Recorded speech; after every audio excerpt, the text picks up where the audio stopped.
ما بسیار تشکر میکنم از آقای غلام نبی کریمی که اون روز سشن گرفت و بسیار ما رو موتیویت کرده و بسیار خوب کارنامه کرده شما. First of all, ما اول خود introduction نام از مستر بلایت حسین. ما که است سوشیولوژی دیپارتمنت میں خانم مراقبه سمستر مستر اور دیگه امروز درباره امروز نه تاپیک که آقای غلام نبی کریمی گفته درباره لیتریچر ان پالیتیکس بسیار خوب زبردست گواه گفته. چون که ما استرونت آج کا سیکن ما اپنے پالیٹکس اوپر انٹرسٹ نہ چلے اور خاص طور پر لٹریچر ان پالیٹکس اور یہ چیزا کے استعمال بسیار موٹیویٹ ہونا ہم جو خاطر اور یک دنا کلام فلسفر است نامش کنفیوشس است اور یک خوب بسیار خوب گفته. If you don't ask a question in a minute, you will be full in a minute. But if you ask question, but if you don't ask question for a lifetime, you will be full. You will be full for a lifetime. اور میں بل بچا وش کدم کو نا بسیار سوالات سوال پسند کرو بسیار خوب گبستا. اگر شما سوال پسند نکنین شما مطلب اموترست مطلب مایند مورن بس ایک چیز یاد نمیگن. اور دیگه ما امروز درباره USU مگم که یونیورسیتی یونیورسیتی اسٹوڈنٹس آرگنائزیشن امروز نا این 25 سیشن چسته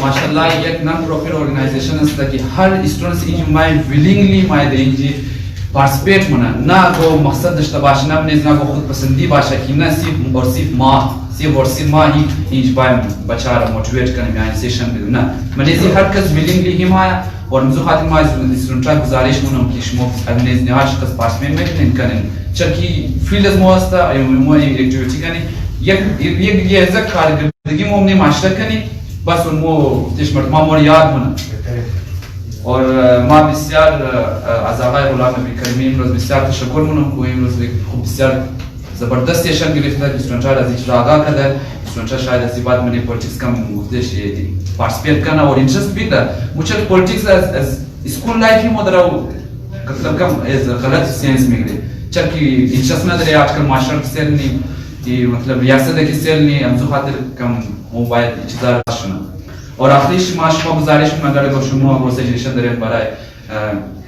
محترم آقای غلام نبی کریمی همیشه گفته میداریم اینی سجیشن برای سپیکرز برای وہ دیگر سر ما ایک کوشچن سر دما بین زی سیشن سزمو زیاترین اسپیکرز کست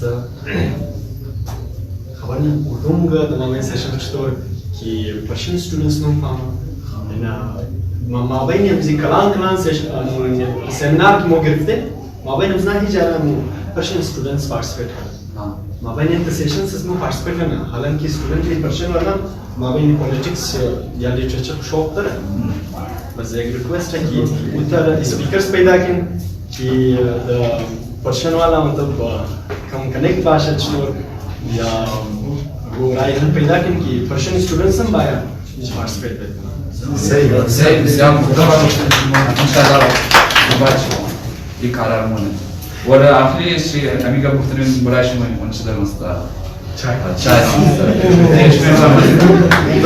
دیگه آخری ٹائم کوشش کن ٹائم چبا گفته شی خیال کنید همیشه گاو باید سه اگه شما گفته 10 بجه باید 10 بجه هی باید نه که 11 بجه